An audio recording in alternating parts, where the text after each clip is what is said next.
Olá, você que nos acompanha. Eu sou Dani Pompeu e nós estamos aqui para mais um episódio do Vivi e Aprendi Podcast. Aqui nós contamos histórias reais e transformamos experiências vividas em aprendizados. E todo sábado às 8 da manhã nós estamos na Guarujá 92.9 com um novo episódio. Mas se você não conseguir acompanhar ao vivo ou se quiser, melhor do que isso, encaminhar esse episódio para alguém, você vai lá no Spotify ou no YouTube do Vivi e Aprendi Podcast. E também lembre-se que os melhores cortes de cada episódio vão estar lá no Instagram, tanto do Vivi e Aprendi Podcast, quanto Guarujá 929 FM. Então, nos siga lá nas redes sociais. Antes de apresentar meu convidado, meu ilustríssimo convidado de hoje, eu quero te dar uma dica. É uma dica, na verdade.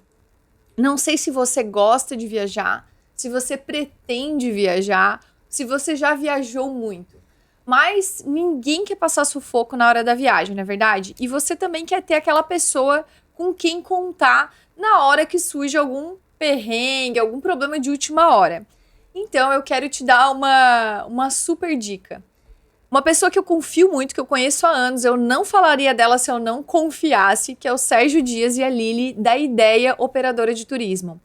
E o que é uma operadora de turismo? Eles montam roteiros para as agências de turismo. Então, antes de entrar numa fria, em uma agência que você não conhece, que você não tem referência, você pode entrar lá no Instagram da Ideia_Turismo. Você vai ter acesso aos melhores roteiros, entre em contato com eles, porque eles vão indicar uma agência parceira deles, próxima de você. Eu tenho certeza que todas as experiências que a Ideia proporciona são experiências incríveis. Experiência própria. Assina embaixo. Tá bom? Então agora nós vamos lá. Eu quero te apresentar quem está aqui comigo, que é o Rafael Glavan. O Rafael, ele é casado com a Sabrina, pai da Letícia. Ele é um administrador com pós-doutorado. Isso significa que ele estudou e continua estudando muito. Ele é autor de vários livros, ele é palestrante e ele é um consultor de negócios. E ele tem uma trajetória fantástica, porque ele ajuda muitas empresas, por meio das suas consultorias, a encontrarem os seus problemas e a crescerem, a desenvolverem, encontrarem a solução para que realmente façam aí uma pivotada no mercado. Mas ele vai falar da trajetória dele, das histórias, da mentalidade. A gente vai tentar mergulhar dentro do Rafael. Rafael, muito obrigada por estar aqui conosco no Vivi e Aprendi. Seja muito bem-vindo. Obrigado, Dani, toda a sua querida audiência pelo convite. O título do podcast é sugestivo, Vivi e Aprendi. Muita gente só vive e não aprende, não melhora. É o bom e velho oráculo de Delfos, que nós conhecemos só como conhece-te a ti mesmo, e o original é conhece-te, aceita-te e transforma-te. Muito sugestivo, vivi e aprendi. Só viver também não adianta, e só aprender também não. Você falou ali que eu estudo bastante, mas eu aprendo e também vivo. Né? Muito bom, hein? Já começou, já chegou chegando. Eu te conheci, né? Deixa eu compartilhar aqui como que eu conheci o Rafael. Eu fui fazer uma palestra no Senai. Você dá aula na rede Senai. Isso. E aí o Rafael tava lá na plateia da minha palestra. Terminou a palestra, nós não tivemos oportunidade de nos conectarmos ali pessoalmente, né? Não. Tinha muita gente ali. Tinha bastante gente. E aí depois o Rafael me mandou lá no Instagram uma mensagem dizendo que gostou da palestra, trocando algumas ideias da forma que ele pensava, né? Porque era uma palestra sobre antifragilidade, sobre resiliência. E eu vou um pouquinho contra o que a maioria pensa a respeito de resiliência. Ele quis compartilhar comigo lá que ele concordava com o que eu dizia. E aí eu fui olhar o currículo do Rafael, fui olhar o Instagram dele e fiquei de cara, assim, nossa, eu recebi um elogio do Rafael. E aí ele começamos a conversar, e assim, Rafael, você tem que estar lá no podcast. Você tem que estar lá compartilhando tudo que você pensa, todo o seu conhecimento, os livros que você escreveu. Então agora, a gente vai começar de trás para frente. Perfeito. Eu quero primeiro que você compartilhe qual é o que é a sua vida hoje, o seu trabalho, o seu negócio, o que você entrega hoje? Eu trabalho com consultoria empresarial, já faz 30 anos, como professor e como colaborador. Eu sempre fui uma criança muito inquieta, eu gostava de aprender. Claro que como todo menino, brincava na rua, às vezes não levava algo tão a sério, típico do menino ali, do masculino. Mas eu sempre tive uma curiosidade muito grande por pegar um assunto difícil e transformá-lo de maneira fácil.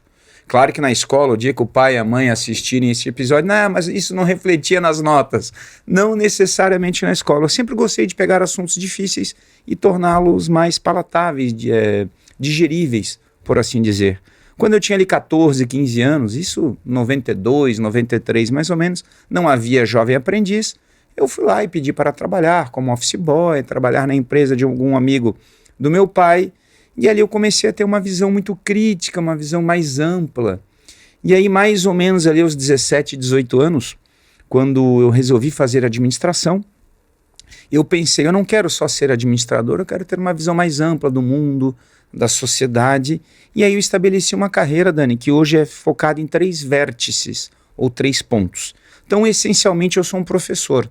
Eu estudo para entender os assuntos. Aí fui fazendo a carreira normal, graduação, especialização, mestrado, primeiro doutorado, segundo doutorado. Aí entrei para o pós-doutorado e agora fazendo licenciatura em filosofia. Então, eu aprendo a teoria para fazer o quê? No segundo vértice, ser professor dos meus alunos, transformá-los. Num outro vértice, dar conta da minha empresa. Eu tenho a minha organização de consultoria e eu preciso pagar salário de colaboradores. Eu preciso com que ela dê lucro. Então, eu aprendo na teoria para aplicar na prática, primeiro, da minha empresa. E segundo, dentro das empresas que eu presto consultoria. Sim. E também nos workshops, treinamentos, trabalho muito com associação empresarial, cursos de vendas, logística, estratégia. Então eu tenho uma mente que eu pego uma teoria, ok, bacana, mas na prática funciona? Ou às vezes eu vejo uma prática lá dentro de uma indústria, poxa, legal. Vou pegar e escrever um manual, o famoso POP, Procedimento Operacional Padrão, vamos manualizar, pegar esta prática da empresa e transformar numa teoria. Aí eu testo com os alunos. Em muitos momentos o aluno tem uma sacada, nossa, isso é bom, hein? Escreve aí. Aí ele pega e escreve, vamos comigo lá numa fábrica? Testamos aquilo na fábrica. Então eu trabalho hoje com uma mente que toda a teoria eu levo para a prática, toda a prática eu levo para a teoria, até porque quem nos acompanha, você, e o que me chamou a atenção, já te pedindo licença, quando eu assisti a tua palestra e eu vi você conseguindo tocar nos coraçõezinhos dos brutos, fazendo eles refletirem, eu olhei, essa menina tem um dom. E aí tudo que você falou sobre a antifragilidade, a questão da resiliência, eu penso igual. Aí eu comecei a olhar, pô, essa menina é dentista, mas ela tem a cabeça de administradora. E aí o que aconteceu? A maioria dos avanços na área da administração tiveram essa simbiose. Se nós pegarmos as teorias da qualidade total que você conhece, Deming, Juran ou Juran com J, alguém estava fazendo aquilo na fábrica, ele, transformou aquilo numa teoria. Ele digeriu, ele tornou palatável, tornou replicável para outras organizações. Então nós temos tanto o avanço da prática para a teoria, como também ao contrário. Uma das teorias mais famosas dos últimos anos, ali 2005, 2006, a estratégia do Oceano Azul. O Oceano Vermelho poluído com concorrente, o Oceano Azul. Os autores criaram aquela teoria acadêmica, foram ao Cirque du Soleil e pediram, posso testar aí gratuitamente? Taxa de sucesso? Pode. Então o mundo é assim, a teoria leva para a prática leva para a teoria. Somente alguns povos, talvez o Brasil, que tem essa ojeriza, não quero estudar é só teoria. Aí eu faço um desafio para você que acompanha a Dani. O brasileiro médio, o que ele diz? Não gosto de estudar, teoria não leva a nada. Então na próxima vez, eu peço que um paciente não vá até o teu consultório que você estudou. Vá em alguém que não tem o estudo acadêmico. Na próxima vez que você tiver uma dor ou um filho teu, chega no hospital. Doutor, o senhor estudou, tem diploma? Tem. Não quero, porque teoria é ruim. Então é urgente no Brasil nós mudarmos esse imaginário popular de que o estudo é ruim. E isso é o colaborador dentro da empresa. Ai, treinamento. Ai. Por quê? A empresa está investindo em você para que você seja melhor. Seja para a organização agora, está investindo na tua carreira. Porque a nossa jornada dentro das empresas não são eternas. Então eu só queria fazer esse preâmbulo que hoje eu trabalho nesses vértices. Eu olho uma boa teoria num livro, seja meu, qualquer outro teu, vou aplicar na prática lá numa consultoria que eu faço. E isso que eu fiz contigo, eu faço com vários autores. Pô, encontrei aqui na página tal do teu livro, pô, eu fiz lá na empresa um pouquinho diferente. E muitos autores, poxa, obrigado, vou reformular na próxima edição. Já fui coautor de livro com autores consagrados porque eu encontrei ali uma oportunidade de melhoria. E o contrário também. Então, nós temos que fazer isso. Sim. Dá para perceber, Rafael, que você é um caçador de problemas. Sim. É um caçador de problemas. Adoro. Primeiro porque lá desde a infância você gostava de coisas difíceis para desmistificar aquilo, né? Para digerir aquilo de forma simplificada. Então você já gostava de desafios. Já. Hoje os seus clientes são clientes com problemas. Sim. Porque se não fosse por isso, eles não te procurariam. Perfeito. Então a gente já logo conclui que você é muito antifrágil. Porque para quem não sabe o que é antifrágil, o antifrágil é aquele que se beneficia do caos para crescer,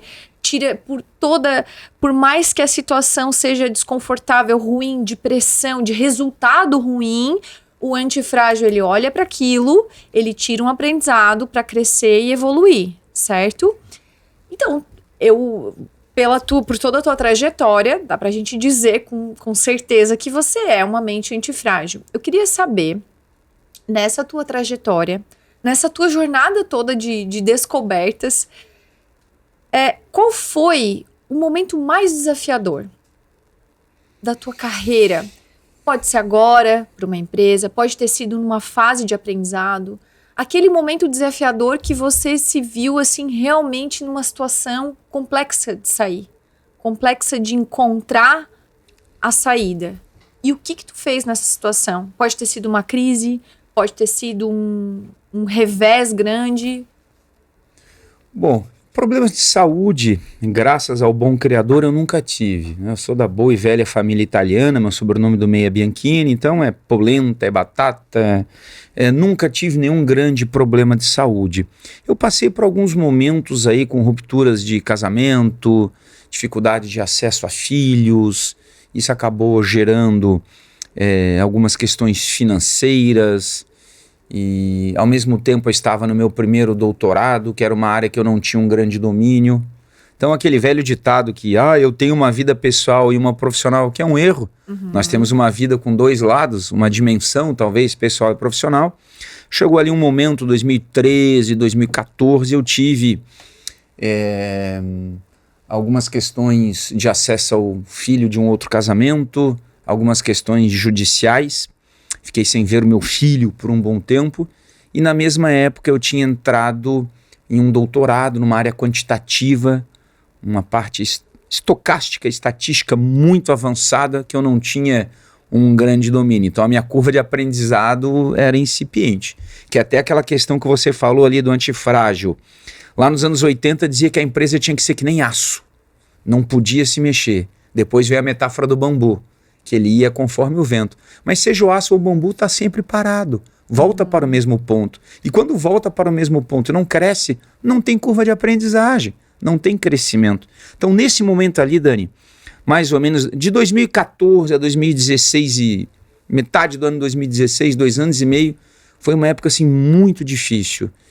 Uma dor de não ter um ente querido perto, constantes batalhas judiciais, uma dificuldade muito grande de sair de um administrador que na faculdade usava HP para fazer fluxo de caixa e de repente eu estava lá numa engenharia avançada de uma derivada integral tripla, que os estatísticos do meu lado, eu não estou entendendo.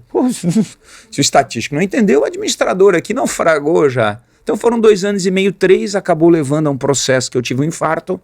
Uau!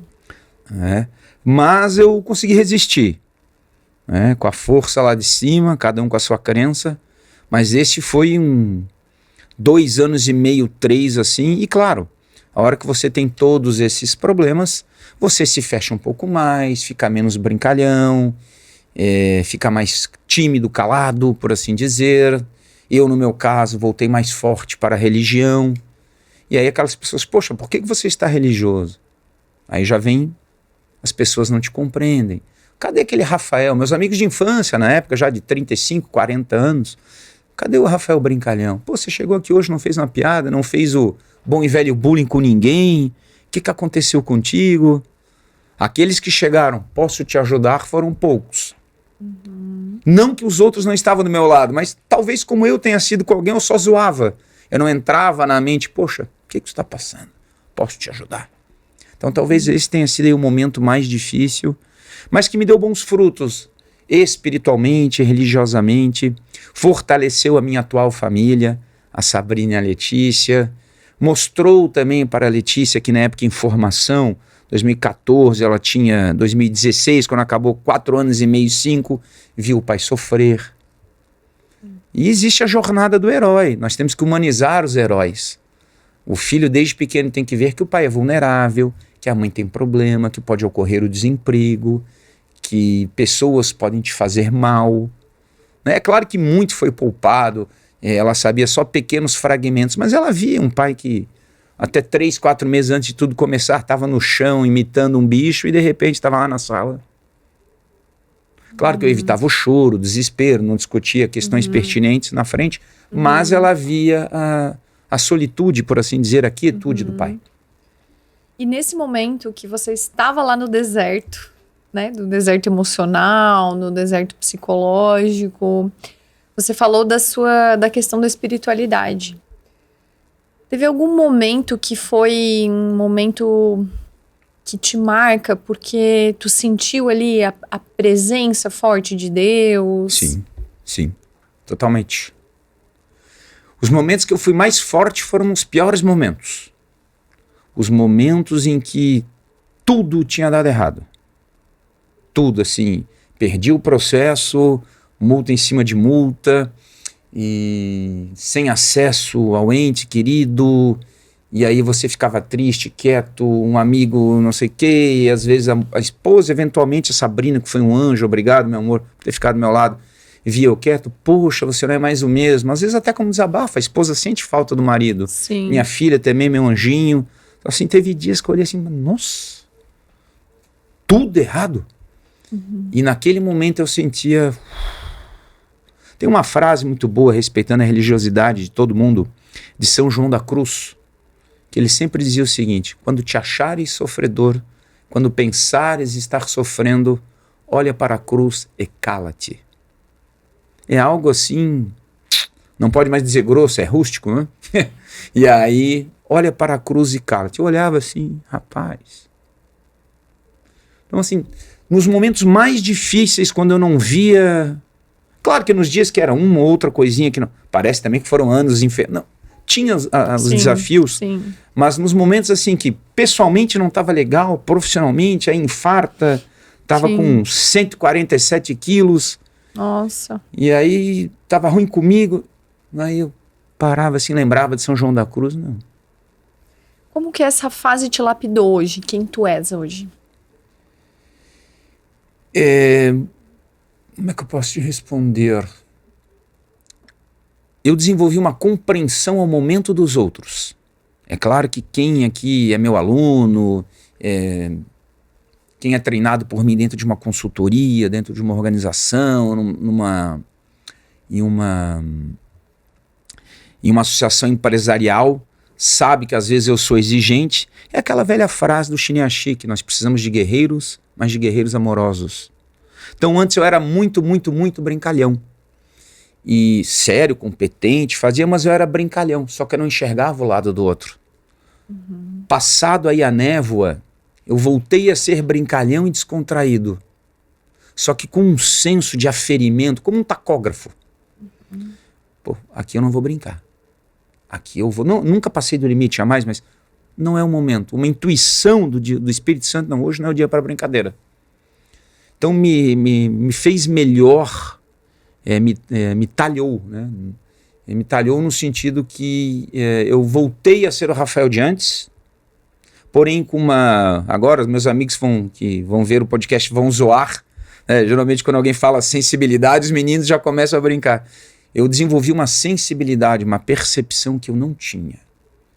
Muito me ajudou a Letícia, porque ser pai de menina é diferente. Né? Essa situação que eu relatei da dificuldade de acesso a um ente foi um menino, né? É um menino, está vivo, mas a criação de um pai de menino é diferente. O pai com uma menina é completamente. Então eu precisei ser melhor devido a não mais ter uma mulher, a Sabrina. Agora eu tinha duas, que era a Sabrina e a Letícia. Então eu fiquei muito melhor. Essas porradas da vida me tornaram... claro, passou o tempo ali, me fechei, me reconstruí. Mas hoje eu voltei a ter o mesmo bom humor, a mesma... E me deu um foco fantástico. O foco que antes eu tinha, claro, sempre fui profissional, nunca trazei, eu estou com 30 e poucos anos de trabalho, nunca trazei um compromisso. Sempre respondo todo mundo correndo no WhatsApp. Agora o foco, não. A técnica Pomodoro. Como é que é? Esses dias eu assisti uma palestra, porque agora tudo é mindset. Aí o palestrante falou, na minha época teu pai vinha, dava um tapa no pescoço, foco. Aí agora se chamou mindset. Então assim, o meu foco, por assim dizer, melhorou muito, Dani. Então eu consegui tirar benefícios. Isso valida muito uma frase que eu tenho falado bastante, que é: você não cresce apesar dos desafios, você cresce por causa deles.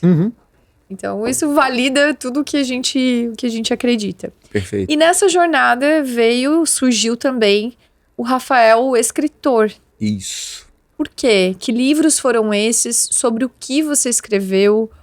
Quando foi o primeiro livro, essa inspiração? Conta um pouco sobre a jornada de escritor.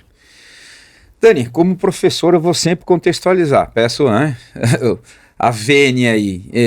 Lá na Grécia você tinha Sócrates, Platão e Aristóteles. Né? Aristóteles tinha uma frase que dizia mais ou menos o seguinte, que é assim: fica quieto até os 40 anos, depois tu abre a boca. É claro que na época a expectativa de vida era diferente. 40 anos, na época de Aristóteles, você já estava praticamente no final da vida, já era um sábio. Hoje, 40 anos, uma expectativa de vida de quase 80 é metade da vida. O meu primeiro livro lançado foi em 2015. Então já tinha aí, bota aí, 76, 30 anos, é isso? 29, 30 anos. Talvez eu tenha desrespeitado um pouco Aristóteles, mas mudou a expectativa de vida. Eu escrevi um livro sobre empreendedorismo global. Na época já se falava um pouquinho do empreendedorismo cinza. Esse pessoalzinho como eu, né? Que o pouco cabelinho que tem já está prateado. Depois veio um de gestão de pessoas. E assim foi indo. E aí ano passado, já com 47 para 48 anos, eu pensei, poxa, agora eu estou maduro. Agora é hora de não apenas melhorar qualitativamente a qualidade daquilo que eu escrevo, como também quantitativamente. Né? Então eu estou chegando aí perto das minhas 1000 turmas de pós-graduação.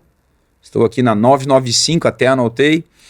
E ano passado eu pensei, poxa, quase 2.000 consultorias, 1.000 aulas de pós-graduação, mais de 300 mil ex-alunos somando EAD, assim, poxa, acredito que agora já não é tão ruim que eu falo.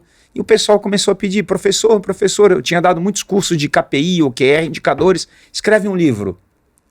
Aí, junto com o professor Renato e com o Marlon, são 2 gaúchos, o Marlon é catarinense, passou para o Ministério Público Estadual do Rio Grande do Sul, está lá, o professor Renato é gaúcho, e aí nós escrevemos um livro sobre gestão, KPIs e OKRs, que foi o 10º livro, esse em 2025, ano passado, presente para você. Uau! E aí o meu xodozinho, que foi o 11º, que foi sobre a tão falada educação empreendedora. Eu terminei um 2º doutorado em 2024 na área de políticas públicas para empreendedorismo. Né? E aí fiquei 1 ano validando os dados e em 2025 eu resolvi fazer o lançamento na Assembleia Legislativa, na minha terra, Florianópolis, com a presença de autoridades, representantes da Senai, SESI, Governo de Estado, Prefeitura, enfim, bastante gente lá. E lancei no Dia do Administrador, que é a minha profissão, e esse é o meu xodozinho, que foi 11º livro, Educação Empreendedora e Desenvolvimento Socioeconômico, onde foi possível diagnosticar que a educação empreendedora leva sim a redução de desigualdade, a inserção social, a melhoria de arrecadação tributária. Então Esse daqui tem uma... Então ele tem a pesquisa da tua tese. Isso. Claro que uma linguagem, eu pedi para que uma moça tirasse daquela linguagem de um velho ranzinza como eu, escrevendo numa tese acadêmica, ó, bota numa linguagem que alguém queira ler. Sim. A banca lê meu trabalho porque era o trabalho dela. Sim. Uau. E esse é o meu xodó. Muito obrigada. Mas daqui a pouco já deixa de ser que tem mais uns 3 vindo. Olha só, né? Olha só, muito obrigada pelos presentes. Imagino que escrever um livro é uma meta minha também. Talvez eu esteja aguardando o momento certo, como diria Aristóteles, então. Boa. Eu tô quase lá já. Não já tô quase lá. Ele na época falou da idade, mas era porque era final da vida. Nós estamos aqui já bem maduros. Se um dia que tu precisar de ajuda, que quiser bater um papo, escrevemos juntos. Opa, vou querer sim. Imagino que a escrita de um livro deva ser uma jornada como uma viagem, assim. De sentar, de escrever, de imaginar. E como que é o teu processo criativo, tirando esse que foi a tua tese, né? Dos outros livros, assim. Como que vem essa inspiração? Dani, é até engraçado porque o mais fácil foi esse. A tese, o fruto da tese. Por quê? Ao final, a padronização da linguagem foi a moça que fez. Porque o que acontece? Eu trabalho os 3 turnos. Então, eu trabalho de manhã, à tarde, à noite, às vezes pelo Senai, às vezes viajo final de semana para dar aula no mestrado, no doutorado, me desloco entre o estado e fora do estado para palestra, enfim, treinamento. Como é que eu escrevi a minha tese? Posto de gasolina. Quantas e quantas vezes tinha que ir a Porto Alegre, parava ali no posto 1 hora, ao invés de dormir, ligava o notebook com a bateria que tinha, vivia carregando. A maioria das pessoas vive carregando celular, eu vivo carregando notebook. Abria ali o notebook, escrevia 1 hora, tocava. Aí chegava lá na empresa, 1 hora antes da palestra, mais 15 minutinhos. Então a tese eu fui escrevendo picadinho. O que aconteceu? Ela tinha inúmeras formas de pensamento e linguagens verbais diferentes. Eu acabava de sair de um treinamento em uma cidade, ia para um hotel, e ali estava o Rafael que acabou de dar um treinamento, escrevendo. Era uma linguagem que não era acadêmica. Aí eu estava no final de semana em casa, num hotel, tinha acabado de dar aula no mestrado, eu ia lá e escrevia academicamente. Tinha acabado de ir numa empresa dar uma consultoria, ia lá e escrevia a minha tese como se fosse um relatório de consultoria. A minha orientadora antes marcou, que isso, Rafael? Esse teu trabalho tá uma loucura. Aí eu paguei para que alguém padronizasse a linguagem para a tese. Entendi. A correção ortográfica. Ok. Quando a tese passou, foi defendida, aprovada, quando eu resolvi lançar o livro, o editor falou, não, nem você vai ler isso aqui, tá chato. Porque o livro não é acadêmico. Sim, sim. Tanto é que a maioria dos dados, eram 250 e poucas páginas na tese, tudo acabou indo para... A maioria dos dados quantitativos acabaram virando QR Code para que você pudesse consultar numa base de dados as informações. Mas enfim, então esse daqui foi tranquilo, porque eu tive alguém para padronizar a linguagem. Entendi. Tanto para a tese como depois. Esses daqui, te respondendo, foram no mesmo sentido. Posto de gasolina, final de semana, depois que a mulher dorme. Esse é o teu tranquilo, entendi. Esse é o meu tranquilo. Por que foi mais difícil? Porque nesses eu não ia pagar para alguém colocar. Sim. Eu mesmo resolvi fazer toda essa coesão verbal. Eu tô falando esse é o teu tranquilo porque é muito valioso você contar esse bastidor da escrita.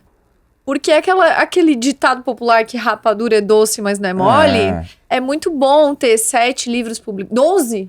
11 livros publicados e achar que tá lá, tira um mês sabático para escrever o livro, né? Não existe isso, não existe isso. Então é muito bom compartilhar esses bastidores. Agora eu quero te fazer uma pergunta. Só rapidinho, lembrando que tem uns 4 ou 5 que são em parceria. Parece que o Rafael é o gênio, pelo contrário, eu falei aqui que tive a parceria aqui. Sim. Tem uma amiga minha, Nayara, bibliotecária, tem uns 4 ou 5 que ela participou comigo. Então, assim, aquilo que você vê em filme daquele escritor bonitão, chega numa cidade e que ele é subsidiado para escrever, comigo falhou. Talvez Paulo Coelho e outros. Mas meio parecido com o Paulo Coelho, falar nisso.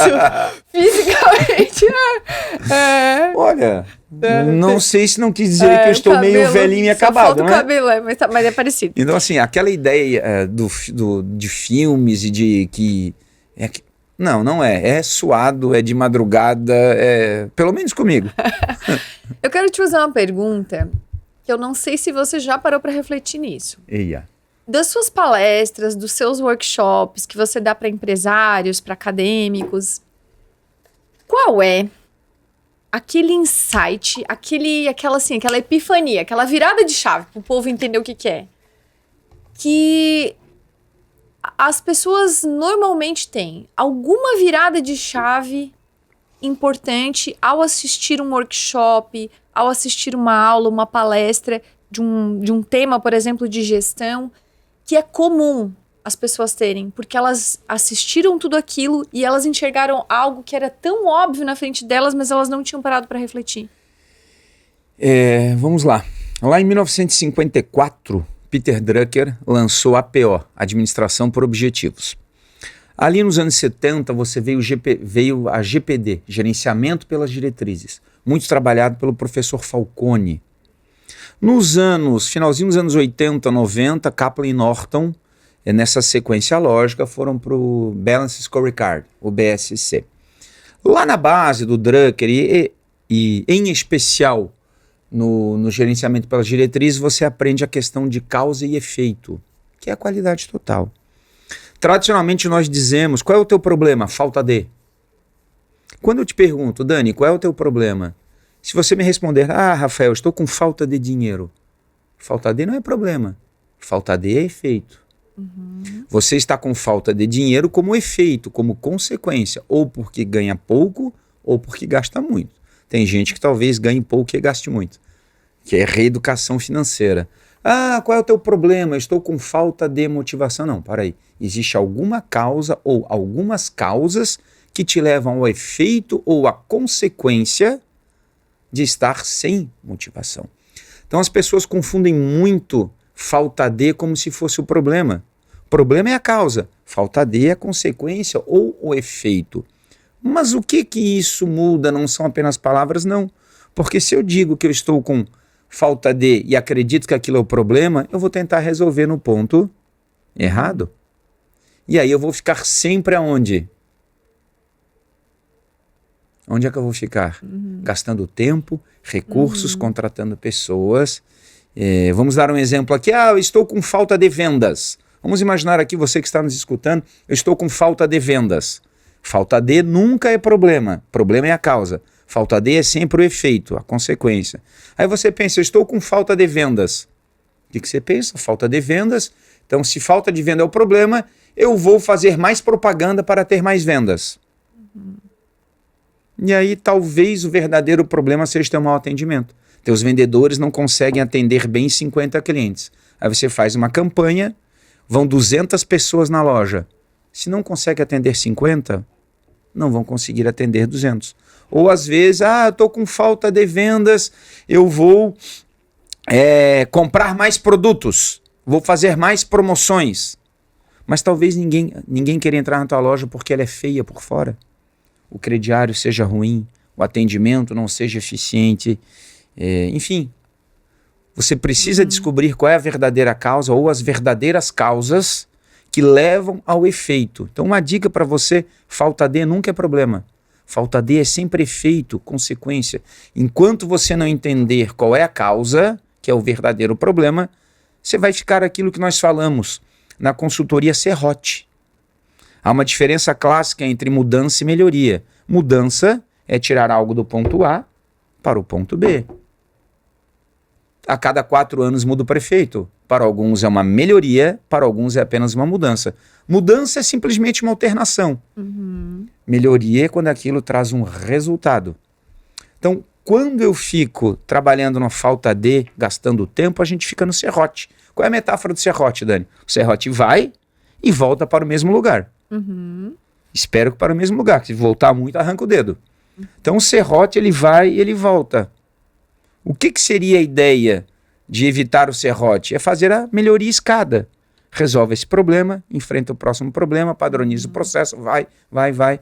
Você não tem a impressão que estás há anos resolvendo os mesmos problemas ou tentando resolver?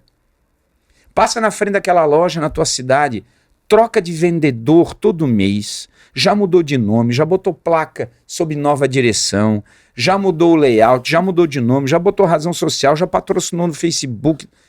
No Facebook só os velhos como eu acesso, né? Desculpa. No Instagram.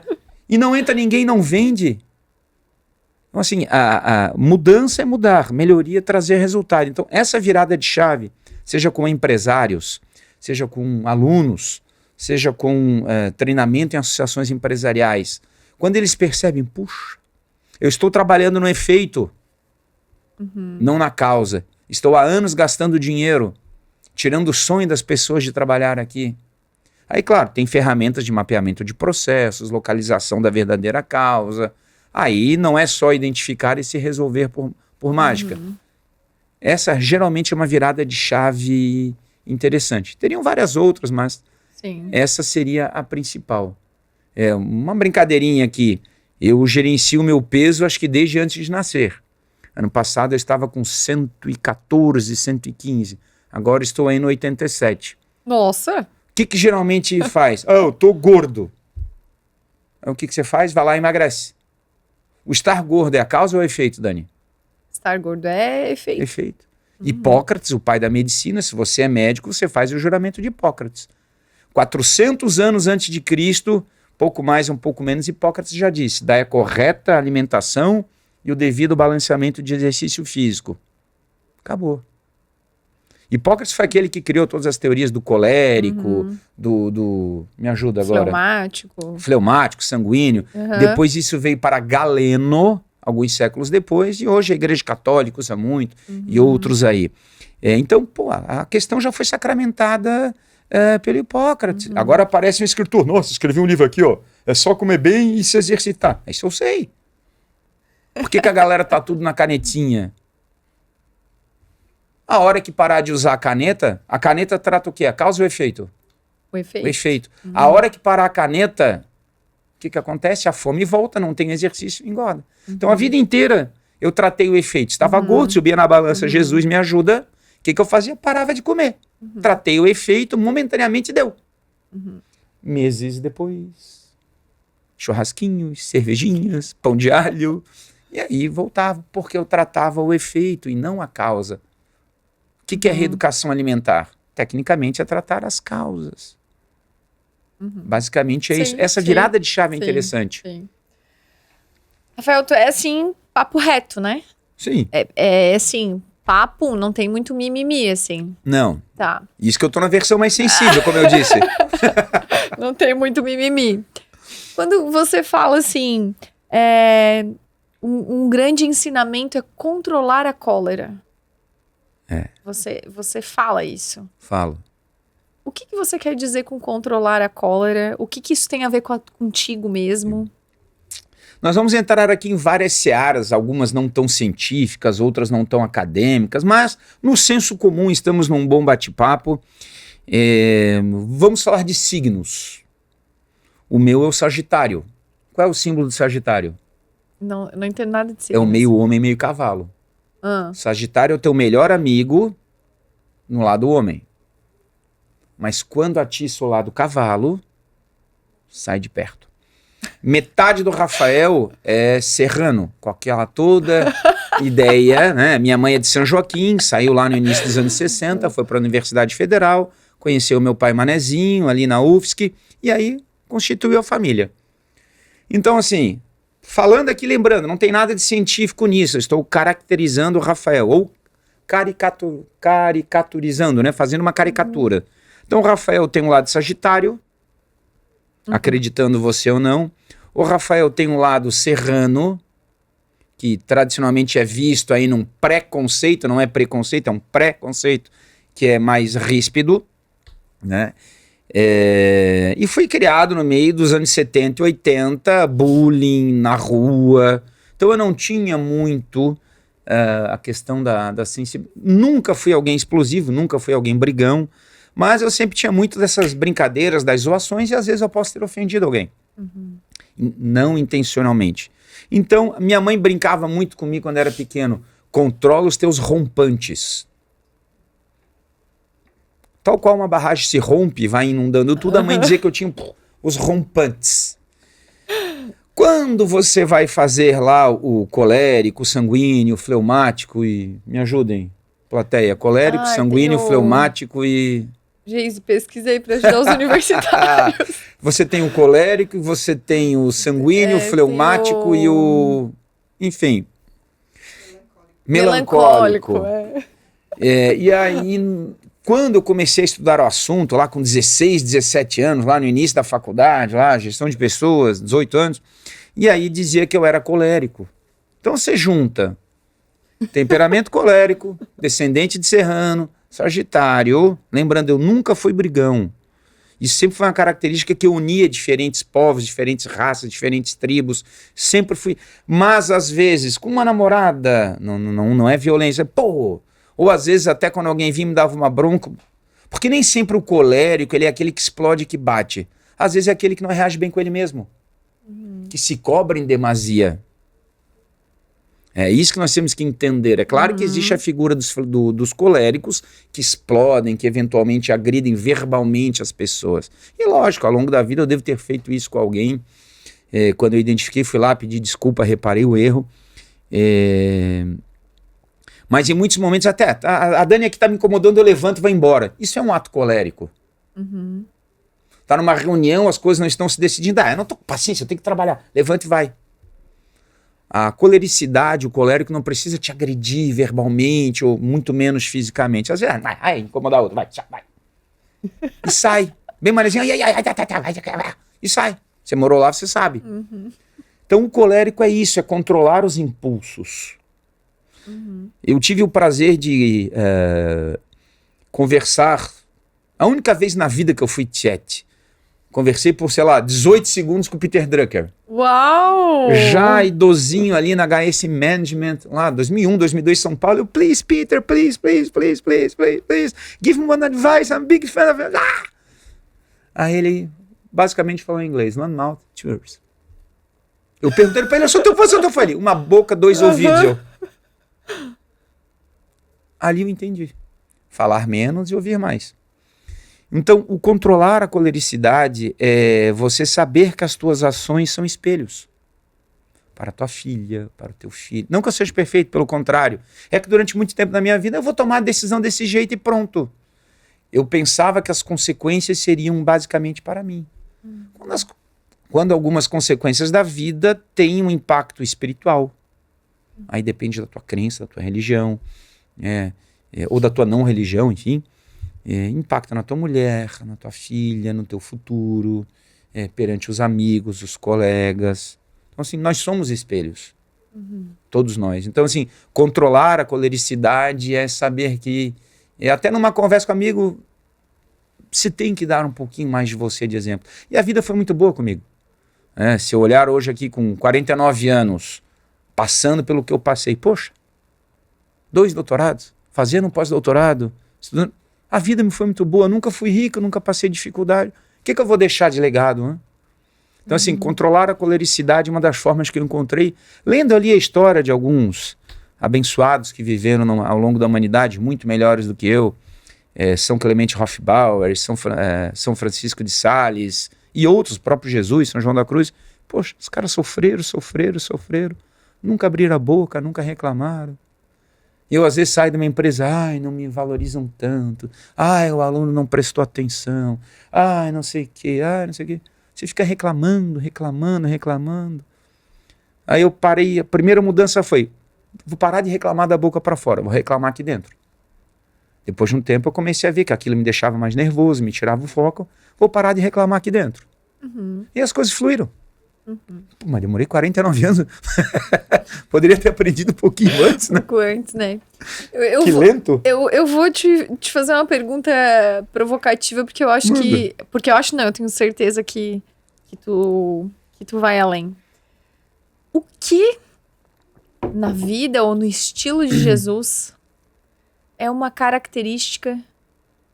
Ele tem várias, mas uma em especial vale a pena muito ser seguida, ser imitada, ser inspirada.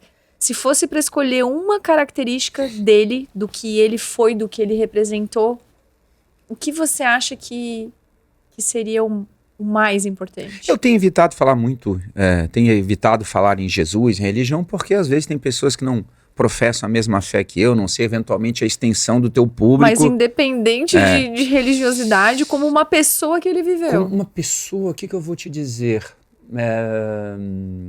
Lá na Europa eles chamam de rosário, aqui no Brasil nós chamamos de terço. Sempre quando você conversa com alguém, mas peraí, tu rezou o rosário ou rezou o terço? Fica aquela questão, né? E ali você tem os mistérios gozosos, os dolorosos, os gloriosos, e ali São João Paulo II colocou os luminosos, que tem toda aquela discussão se deve ou não ser feitos, mas enfim, se você professa a fé, você segue aquilo que vem, né? Ele é sucessor de Pedro, deve ser seguido. Uma coisa que me chama muito a atenção é que Jesus nunca pediu nada para ele. Ele sempre pediu ao Pai. É claro que nós poderíamos aprofundar o papo, a religião, não são três deuses, é um Deus em três pessoas distintas, claro, mas ao longo de todos os mistérios e de toda a sagrada tradição, escritura e magistério, você nunca viu pedir Jesus nada para ele. Tanto é que um dos mistérios luminosos, se eu não me engano, é o pedido da conversão ao reino de Deus, ou de Deus Pai. Se você pegar o primeiro mistério doloroso, Jesus no Getsemane, se eu não me engano agora, nervoso na entrevista, o que acontece? Pai, afasta de mim esse cálice, mas que seja feita a tua vontade e não a minha. Jesus é Deus. Ele poderia não ter vindo por nós. Ou ele a qualquer momento, não, tá demais, volta. Ou poderia ter passado por tudo, ressuscitou, subiu, para que voltar como Pentecostes? Ele nunca desistiu de nós, mas não é nem isso. É claro que a entrega dele de amor total, de não ter desistido, é maravilhoso. Mas o que me toca o coração é que Cristo não pediu nada para ele. E ele fez, convertam-se ao Pai, Pai, seja feita a tua vontade. Ao longo de toda a vida pública dele, dos 30 aos 33 anos, o Pai. Não pediu nada para ele. Traduzindo tudo isso, é humildade. E aí um outro ponto que me chama a atenção é as bodas de Caná. O cara era Deus. Ele obedeceu um ano, Maria. A entrega total dele, a humildade. Então são alguns fragmentos aí, alguém pode estar, mas existe, não existe, na minha religião, enfim, as provas sobre a existência dele são claras. Sim. Mas a gente não sabe se Shakespeare existiu. Hoje já é questionado. Nós não sabemos se Sun Tzu, a arte da guerra, existiu. Então por que a gente não questiona também outros autores? Porque só com Jesus. O exemplo é maravilhoso. Então eu vejo assim, que ele não pediu nada para ele. E aí, semana passada, eu lecionei um curso dentro de uma associação empresarial. Pô, professor, adoramos, tal, ó. Grave meu sobrenome, Glavan. Não quero nada. Fico disponível a vocês, chamem aí as equipes de vocês para nós fazermos um alinhamento gratuito, tal. Grava um sobrenome, o meu, Glavan, e lembra da Letícia, que é minha filha. Que há uns 10 anos, eu não sei se eu estaria por aqui, ajuda ela. Todo curso, toda aula, toda palestra, no final eu falo. Ajuda, grava meu sobrenome Glavan e ajuda a Letícia. Em qualquer outra característica eu não consigo me aproximar de Cristo, está muito longe. Mas nessa de pedir para os outros eu consigo. Então, assim, é o que me chamou a atenção. Muito bom. Nós estamos chegando nos minutos finais já. E nossa, né? Poderíamos conversar o dia inteiro. Eu sei que tu fez um checklist aqui. E eu te falei que a gente nunca segue checklist nenhum. A gente só bate papo mesmo. Mas a gente tem ainda uns minutinhos finais. Tranquilo. Eu queria ver se tem alguma coisa do teu checklist que você acha muito importante de conversar que a gente não conversou. Eu vou te dar a liberdade de se auto-perguntar. Não, na verdade foram só... Na verdade, isso aqui eu falei... Na verdade, você perguntou uma outra coisa que ficaria underground ali do que nós... Então tá tudo certo. Não, tá tudo certo. Tu não quer te fazer nenhuma pergunta? Não. A única pergunta, pô, Rafael do passado, por que não tinha essa maturidade há uns 20 anos atrás? Por que você não... Mas enfim, não tá tudo certo. Algumas questões aqui você já perguntou, uma questão aqui, a inteligência artificial, o empirismo, estava naquela tua pergunta do que o pessoal aprende ali comigo, eu falei do faltadeu, o resto tá tudo... Então tá bom. Tudo certo, não tem muito... Agora a gente vai chegando na pergunta final. Ela é uma pergunta que ela é um fechamento da tua trajetória, da tua vida mesmo. Você contou a sua história desde criança, as características que você tinha, abreviou muito essa história toda da sua formação, né, dos problemas que você passou, do seu infarto, dessa nova fase, um Rafael mais sensível, mais atento, mais empático. À espera do bullying. À espera do bullying, né? Desse Rafael que tenta controlar a cólera, que tenta se entende, que se conhece, né? Que se autoconhece. Agora, essa pergunta, ela é assim. Se você pudesse passar a régua na conta da vida desses... Quantos anos? 49 anos de vida. Você olhasse tudo isso que aconteceu, essa trajetória sinuosa, mas que foi sobretudo de crescimento, e você pudesse extrair uma grande lição que a sua vida traz, que a sua trajetória traz, que a sua trajetória traz como exemplo mesmo, um grande aprendizado da sua vida. Você dizendo assim, eu, Rafael, vivi o que vivi e aprendi que... Bom, posso dar uma contextualizada? Com certeza. Você é bem mais nova do que eu, mas na minha época havia uma banda chamada Polegar. Eu conheço. Polegar, Mas você é mais novinha, conheceu pelo YouTube, não estava lá na época. Eu tinha o CD, o CD não, o disco de vinil do Polegar. É mesmo? Do Menudo também? Menudo, assim. Jairzinho, Simoni, Balão Mágico. Eu peguei o final, assim, porque eu ganhava dos meus primos, da minha prima. Eu ganhei um toca-disco, né? Tá, mas vai. Tranquilo. Não sei se o pessoal também. vai lembrar do Fofão. ali na Beira-Mar Norte, em Floripa, onde tem hoje o McDonald's. Durante muito tempo teve o Flop, que era um avião que hoje está ali em Itapema, que era uma pizzaria. Um pouco antes teve um show do Fofão, que se eu não me engano foi ali. E eu fiz para me levar no show do Fofão. Acabamos com o programa, mas tudo certo. E aí tinha o Rafael do Polegar, e ele era o das meninas. E de repente ele acabou entrando para uma narcodependência, algo que foi bastante pesado e impactante na época. E aí um tempo depois, não sei se totalmente recuperado, porque acredito que ele também teve as suas sinuosidades, mas em um desses momentos um repórter perguntou, o senhor se arrepende de alguma coisa? Ele falou, claro. E o primeiro arrependimento dele foi dizer, nós temos que parar com essa ideia no Brasil, não me arrependo de nada, ninguém pode me julgar, graças a Deus, fiz o que eu fiz e faria de novo. Isso é uma questão que nós temos que tratar dentro de nós, que às vezes os teus erros agridem os outros, das mais variadas formas. E ali naquele cantor que tinha passado por algumas questões muito graves, um dia olhando para a câmera chorando, ele falou, fizeram a mesma pergunta para ele, você se arrepende de alguma coisa? E ele falou sim. Muitas meninas sonhavam comigo, tinham meu pôster no armário, e eu decepcionei todas elas. Muitas mamães que venderam roupa, venderam joia, venderam não sei o que, se mataram no final de semana, às vezes viajando 500 quilômetros de ônibus para levar a filha no meu show, eu decepcionei todas elas. Então ele foi de uma lucidez de algo naquele momento assim que eu olhei, rapaz, não esperava daí. Então assim, você me perguntou o que eu faria fechando a régua. Passando a régua na conta da vida. Passando a régua na conta da vida.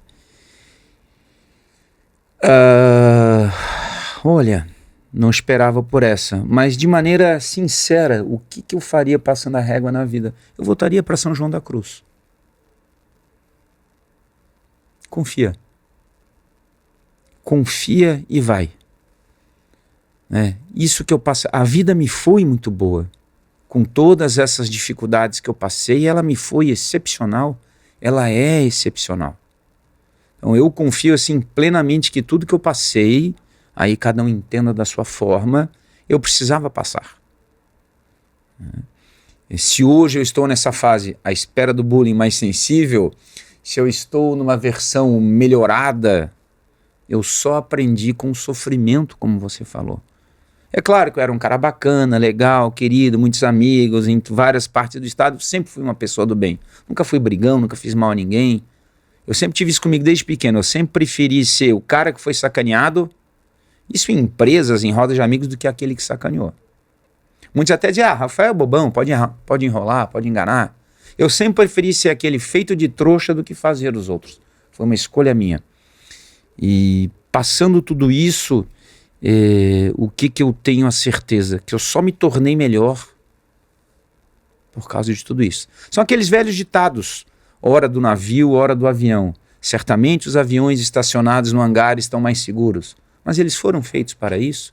Certamente os navios ancorados nos portos estão resguardados, mas é para isso que foram feitos? Mar calmo não faz bom marinheiro. E eu não conheço ninguém que se tornou grandioso sem tomar porrada. É até o imaginário que nós falamos no início, Dani. Você pega lá todo o imaginário dos anos 80, com todos os erros que tinha. Algumas questões ali que passavam na TV que não eram legais, ninguém aqui vai defender. Não, mas Rocky Balboa apanhou, cresceu. Não é quanto você bate, mas quanto você consegue apanhar. Se você pegar todo o imaginário dos anos 80, a vida é difícil, escassez, falta do pão, falta do leite, fila do combustível. Quem eram os nossos heróis? Pai, mãe, amigos, igreja. Quem são os heróis hoje?